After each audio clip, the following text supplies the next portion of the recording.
दोस्तों, क्या आपने किसी ऐसी कहानी के बारे में सुना है जिसे सुनकर किसी की नाक कट भी सकती है और शायद बच भी सकती है? नहीं तो मिलिए हमारे धुरंधर दास बिल्ले से।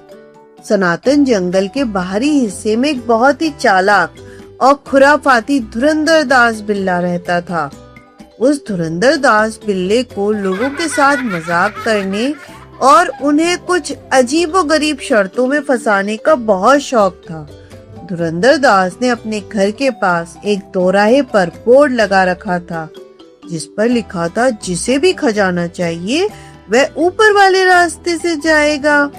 जो भी राहगीर लालच में उस ऊपर वाले रास्ते से जाता वह सीधा उस खुराफाती धुरंधर दास के पास पहुंच जाता, जहां वह बिल्ला उन्हें अपनी मीठी मीठी बातों के जाल में फंसा लेता।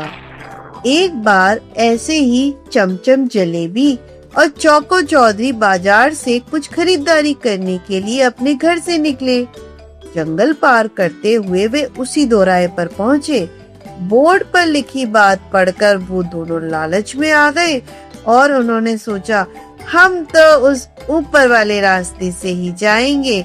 और उस रास्ते पर चलते हुए वह पहुंच गए उसी खुराफाती धुरंधर दास बिल्ले के पास। धुरंधर दास बिल्ले ने उन्हें देखा और बड़ा खुश हुआ। उसने मुस्कुराते हुए स्वागत किया और अपनी शर्तें और गप्पों का खेल शुरू किया।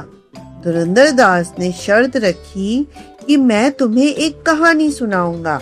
अगर तुमने मेरी बात को सच मान लिया तो तुम खजाना ले जा सकते हो, लेकिन अगर तुमने कहा कि मेरी बात झूठी है और ऐसा नहीं हो सकता तो मैं रेजर से तुम दोनों की नाक काट दूंगा। चमचम और चौको चौधरी ने सोचा, ये धुरंधर दास भला हमारा क्या बिगाड़ पाएगा, हम तो खुद ही शातिर हैं। तो उन्होंने शर्त मान ली। धुरंधर दास बिल्ले ने अपनी गप शुरू करी। पता है नौजवानों, मेरे तबेले में 4 बहुत ही खास भैंसे हैं। मेरी वे चारों भैंसे रोजाना 10,000 सेर दूध देती हैं और उस दूध से मैं पूरे जंगल के जानवरों को नहला देता हूँ। धुरंधर दास की बात इतनी बेतुकी और झूठी थी कि चमचम और चौको चौधरी अपनी शर्त भूल गए। उनके मुंह से अचानक ही निकल पड़ा, अरे तुम पागल हो गए हो क्या? ऐसा कैसे हो सकता है? जैसे ही उन्होंने ऐसा कहा, बस फिर क्या था, धुरंधर दास की आंखें चमक गईं। हा हा हा हा, तुम मेरी शर्त हार गए। और धुरंधर दास ने अपना रेजर निकाला और झट से दोनों की नाक का कुछ हिस्सा काट लिया। दोनों चमचम जलेबी और चौको चौधरी दर्द के मारे परेशान हो गए और अपने घर पहुंचे। उन्हें बहुत गुस्सा आ रहा था। उन्होंने सोचा, हमारे साथ इतना बुरा हुआ है तो हम राघव और मीरा को भी फंसाएंगे, उनके साथ भी ऐसा ही होना चाहिए। उनकी जब नाक कटेगी तभी हमें शांति मिलेगी। दोनों अगले दिन स्कूल पहुंचे और साथ में लोटपुट लड्डू और रोतू रसगुल्ले को भी ले गए और बोले, राघव मीरा, हम उस खजाने के पास गए थे, वहाँ बहुत सारी टॉफीज, मिल्क शेक्स, मीठा शहद और मिठाइयाँ थी। बहुत मजा आया। राघव और मीरा ने पूछा, लेकिन ये तुम्हारी नाक को क्या हुआ? तो दोनों ने कह दिया, अरे कुछ नहीं, बस थोड़ी सी चोट लगी थी। राघव ने सोचा, चलो हम भी चलते हैं, और बस खेलो कूदो गिरी गिरी कहते हुए राघव और मीरा धुरंधर दास के पास पहुंच गए। धुरंधर दास ने वही अपनी नियम और वही अपनी शर्त बताई। उन दोनों ने धुरंधर दास की शर्त मान ली। धुरंधर दास ने भी अपनी ऊट पटांग मनगढ़ंत कहानी सुनानी शुरू करी, लेकिन चतुर राघव और मीरा चौको चौधरी और चमचम की तरह बुद्धू नहीं बने। उन्होंने धुरंधर दास की पूरी कहानी सुनी और कहा, बिल्कुल भैया, आप 100% सही कह रहे हैं, ऐसा बिल्कुल होता है।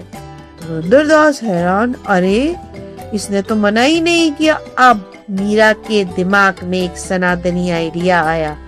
वह बोली, भैया आपने मुझे कहानी सुनाई, अब मैं भी अपनी एक कहानी सुनाऊंगी और शर्त वही रहेगी जो आपने रखी है। अगर आपने मेरी बात को झूठा कहा तो मैं आपकी नाक काट लूंगी। धुरंधर दास बिल्ली को लगा ये छोटी सी मीरा मेरा क्या बिगाड़ लेगी, तो उसने हाँ कर दी। मीरा ने अपना गला साफ किया और एक सुंदर शानदार गप की कहानी शुरू करी। भैया कल हमारे जंगल में बहुत ही भयंकर आंधी और तूफान आया। वह आंधी इतनी तेज थी कि हमारे पापा पवन के 10 लाख रुपए हवा में उड़ गए। धुरंधर दास बिल्ला ध्यान से सुन रहा था। मीरा ने अचानक धुरंधर दास की आंखों में देखा और गंभीर होकर कहा, और भैया वो हवा 10 लाख रुपए उड़ाकर आपके पास पटक गई। हम वही 10 लाख रुपए वापस लेने आइए। अब बताइए मेरी बात सच है या झूठ, बोलिए। यह सुनकर उस खुराफाती धुरंधर दास बिल्ले की हालत खराब हो गई। वह अपने ही जाल में फंस चुका था। उसने सोचा, हे भगवान, अगर मैं हाँ करता हूँ तो मैं 10 लाख रुपए कहाँ से दूंगा, और मना करता हूँ तो मेरी नाक ही कटेगी। वह पसीना पसीना हो गया। अब बेचारे के पास कोई रास्ता नहीं था। उसने चुपचाप अपनी नाक काटने के लिए आगे कर दी। लेकिन राघव ने कहा, नहीं भैया, हमारा सनातन धर्म किसी का बुरा करना नहीं सिखाता, लेकिन हम तो आपको सबक सिखाना चाहते थे। और राघव बाकी सभी दोस्तों के साथ खजाना लेकर श्री राम स्कूल पहुँचे। मास्टर जी ने कहा, सारी मिठाइयाँ, टॉफीज, मिल्क शेक सारे बच्चों में बांट लो। चमचम ने मुंह बनाकर कहा, क्या ड्रामा है ये। और हमारे लोटपुट लड्डू बोले, शेयरिंग वो क्या होता है। मास्टर जी बोले, बेटा लालच का अंत हमेशा बुरा होता है। जैसे कंस को कभी न मरने का लालच था और उसी का अंत करने के लिए भगवान को श्री कृष्ण रूप में आना पड़ा। लेकिन मास्टर जी, कृष्ण भगवान भी तो माखन की चोरी करते थे, हमारे रोतू रसगुल्ले बोले। मास्टर जी ने मुस्कुराकर जवाब दिया, बेटा कंस अपनी प्रजा पर अत्याचार करता था और सारा माखन टैक्स के रूप में हड़प लेता था। गोकुल वासियों को उनका हक दिलाने के लिए और माखन ताकि मथुरा ना जा सके, इसीलिए कृष्ण भगवान चोरी करते थे माखन की। रोतू और चमचम और साथ में लोटपोट ने माफी मांगी और उन्होंने सारे बच्चों को मिठाइयाँ और टॉफी बांट दी। तो दोस्तों, कैसी लगी हमारी ये नई कहानी, हमें जरूर बताइएगा। और हाँ, हमेशा मिठाइयाँ और टॉफीज बांटते रहिए अपने दोस्तों के साथ। धन्यवाद। चमेली का तेल लग के